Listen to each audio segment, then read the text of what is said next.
Bonjour Marie, Bonjour Elishama. tu vas bien? Oui. On te reçoit pour une séance de dédicace et de rencontre avec toi pour parler de tes livres. Mm. Est-ce que tu peux nous dire qu'est-ce qui t'a poussé à écrire, qu'est-ce qui t'a donné envie d'écrire des livres? Mm. Alors déjà, je pense que je peux dire que mon enfance, en fait, c'était un livre. C'est-à-dire que j'étais fille unique, avec des parents assez âgés. On était dans un petit village, on n'avait pas de moyens de déplacement. Donc, ma vie était lecture. Lecture, lecture, et que ça. Après, j'ai un peu découvert la vie, on va dire. Quand je suis devenue jeune adulte, j'ai un tout petit peu moins lu. Mais comment on va dire, c'est vraiment à la période du Covid que c'est revenu. Parce que c'est des moments où on peut se poser, réfléchir. Il faut dire que juste avant le Covid, j'avais fait une formation en coaching. Et lors d'un tout dernier exercice, on avait eu un exercice de visualisation où on nous avait demandé de nous visualiser dans 3 à 5 ans. Et je m'étais visualisée et je m'étais dit, tiens, mais j'ai écrit un livre.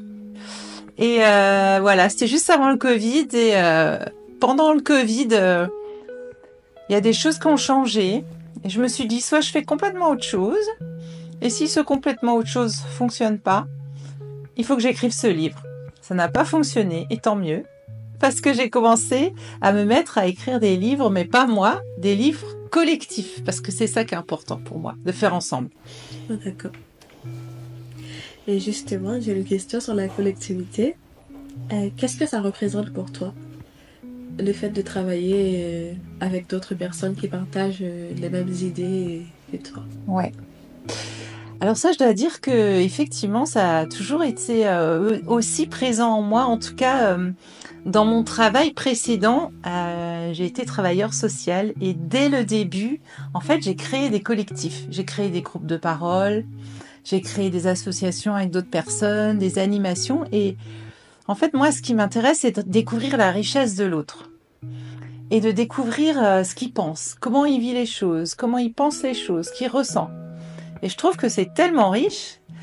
Et donc, ça permet aussi d'accéder à de la profondeur très rapidement quand on a un objectif et quand on se retrouve comme ça.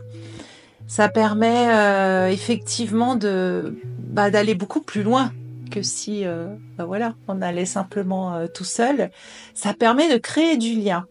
Pour moi, ça a aussi toujours été important de pouvoir créer du lien et de faire un projet ensemble. Eh ben, ça crée vraiment des liens entre les personnes. Et je trouve ça très beau. Et tu n'as jamais trouvé des difficultés à coopérer avec des personnes qui ne sont pas forcément de la même profession de foi que toi? Ah, la même confession que de foi que moi. Alors, figure-toi que quand j'ai travaillé dans les quartiers et j'ai monté des super projets magnifiques au service des familles, des enfants, eh ben, j'étais vraiment entourée quasiment que de familles musulmanes. Et vraiment, on a eu une symbiose extraordinaire parce que voilà, quand on a le même objectif et même certaines valeurs en commun, on peut coopérer. Et moi, je trouve ça plus riche parce que c'est vrai, moi, je m'ennuie vite. J'ai besoin de nouveautés, j'ai besoin de différence. Et au contraire, moi, si j'avais pu faire des choses encore avec plus de diversité, au contraire, là, je suis bien contente parce que pour les projets que je suis en train de vivre là, on a aussi élargi à des personnes de confession catholique. Et franchement, parfois avec des gens qu'on penserait éloignés, je trouve encore plus de synergie. Est-ce que tu pourrais résumer ta foi en un verbe? Oh waouh! Espérer. Espérer. Et ça représente quoi pour toi, l'espoir? Eh ben, en fait, l'espoir, c'est toujours y croire. Ça veut dire aller voir au-delà de ce qui se présente, voir au-delà des difficultés, voir au-delà des limites, des nôtres déjà, de un, parce que quand on a des grandes capacités de la créativité, parfois on a aussi d'autres difficultés. hein, à côté. Voilà. Moi, par exemple, je mélange les billets de train, je mélange les dates, je mélange les horaires, je perds mes affaires, voilà. Et à côté, j'arrive à faire des livres. Ouais, c'est tout le paradoxe. Et voilà. Et en plus, je sais plus ce qu'on disait. Tu vois, c'est tout à fait ça. Moi, l'espérance. Alors, l'espérance, c'est de voir au-delà des difficultés et de voir au-delà des miennes, déjà, de un. De voir au-delà de celles que les autres pensent avoir. Parce que souvent, les gens voient en premier que leurs limites. Et si on les met en condition, si on les encourage, si on leur montre que c'est possible, franchement, les gens sont capables d'énormément de choses. Après ces projets libres, il y a d'autres personnes qui se sont mis à écrire, alors qu'ils pensaient ne pas du tout être capables, par exemple. Il y en a, ils ont carrément changé. Plusieurs, ils sont entrés dans leur vocation, alors qu'ils pensaient que c'était pas forcément possible. Donc, ça a permis énormément de choses. Et donc voilà, l'espérance, c'est vraiment ce qui aussi ce qui tire la foi. Hein. La foi, c'est l'espérance. C'est l'espérance de rencontrer Dieu un jour, et puis que un jour, ben voilà, on sera dans un endroit où on sera bien tous ensemble avec Dieu. Et est-ce que c'est aussi cette foi que tu as qui t'a poussé à écrire et à croire que c'était possible de commencer à écrire un livre alors que tu ne faisais pas ça avant? Oui, en fait, moi, j'ai souvent fonctionné comme ça. Hein. Je prenais l'exemple où j'ai... avant ça, en fait, j'ai en 2007, je me suis dit, tiens, il faut faire quelque chose dans ce quartier. Et donc, j'ai commencé de rien, avec quelques bouts de ficelle, 3 personnes qui parlaient pas français et 2 personnes. On a commencé à faire des animations de rue. Et puis après, c'est devenu un centre social. Et, euh, et je pense que c'est quand on écoute les élans de son cœur, ça fonctionne, quoi. Moi, je fonctionne beaucoup comme ça. J'ai pas forcément de plan sur la durée. Je me dis pas, tiens, je vais faire ça. J'ai aucune idée de ce que je vais faire demain, après-demain, etc. Mais quand j'ai un élan comme ça qui me pousse, je le sens et je l'écoute. Alors, je vais pas écouter tous mes élans parce que j'en ai beaucoup. Mais je mets des petites toisons. Je dis, voilà, Seigneur, si j'ai d'autres personnes ou telle autre personne, j'y vais y aller. Si je propose le projet et voilà, je rencontre tel retour, eh ben, je vais y aller. Et finalement, depuis quelques années, je fonctionne que comme ça. Et souvent, je me dis, mais dans quoi tu t'es embarqué? Mais vraiment. Là, depuis ce 3e livre, ça a continué, hein, mais j'ai l'impression que c'est de plus en plus compliqué. Et je me dis toujours, dans quoi tu t'es embarqué? Mais voilà. Tu fonctionnes un jour à la fois, sans t'inquiéter du lendemain. Ouais, on va dire ça. D'accord. Et pour toi, qu'est-ce que ça représente de dédicacer un livre? Est-ce que c'est une transmission ou comme une geste, une sorte de façon de clôturer le livre que tu as écrit?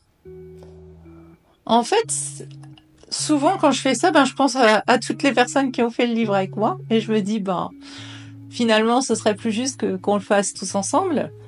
Donc j'ai l'impression de les représenter un peu. Ouais. Après, l'idée, effectivement, c'est plutôt de transmettre l'élan collectif. J'ai envie de transmettre le fait que faire des projets ensemble, c'est finalement encore plus important que l'aboutissement. C'est-à-dire le chemin est plus important que le résultat pour moi. C'est vraiment ça qui me porte. C'est pas d'écrire un livre, c'est vraiment tout ce chemin qu'on a parcouru ensemble, et comment on a interagi, et les synergies. Et puis finalement, dans mon livre, je cite aussi beaucoup d'autres auteurs, d'autres livres, parce que voilà, quand les gens ont déjà réfléchi sur des choses, je préfère les mettre en valeur aussi. Et puis voilà, mettre en avant quelques petites pépites aussi. Que tu découvres. Voilà, que je découvre. Ouais. D'accord. Qu'est-ce que tu souhaites que ceux qui te lisent et ceux avec qui tu collabores retiennent de ton travail d'écrivaine? En fait, ouais, que l'idée c'est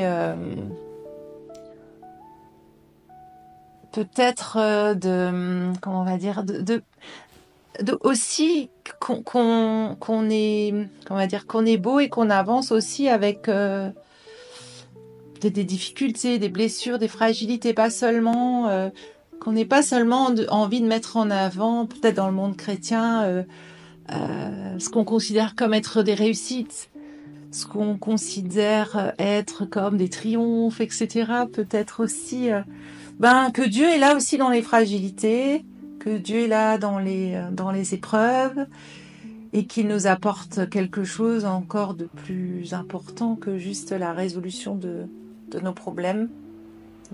Voilà, qui nous apporte déjà de grandir par tout ce qu'on vit, de découvrir des choses, et qui sera toujours là avec nous aussi pour nous continuer notre chemin, pour avancer et pour édifier les autres aussi par tout ce qu'on fait, que ce soit pas juste pour nous, mais pour l'édification du corps du Christ, comme le dirait notre apôtre Paul. Donc ce n'est pas de montrer que les belles facettes de l'Église, en fait, des chrétiens, mais de montrer que... D'être authentique, ouais. Oui, il y a des difficultés et on a le droit d'être faible et Dieu est là pour nous relever dans notre faiblesse. Exactement, exactement. Et puis j'ai aussi envie de partager des jolies choses. J'aime bien mettre en avant les talents des uns et des autres, et c'est vrai que dans les livres, j'ai eu la chance de collaborer avec des personnes aussi qui ont du talent, qui dessinent, qui mettent en page, et puis plus je peux faire ça, mieux c'est. Donc dans les prochains livres, il y aura encore plus de gens qui vont faire encore plus de choses. Et je me réjouis d'avance.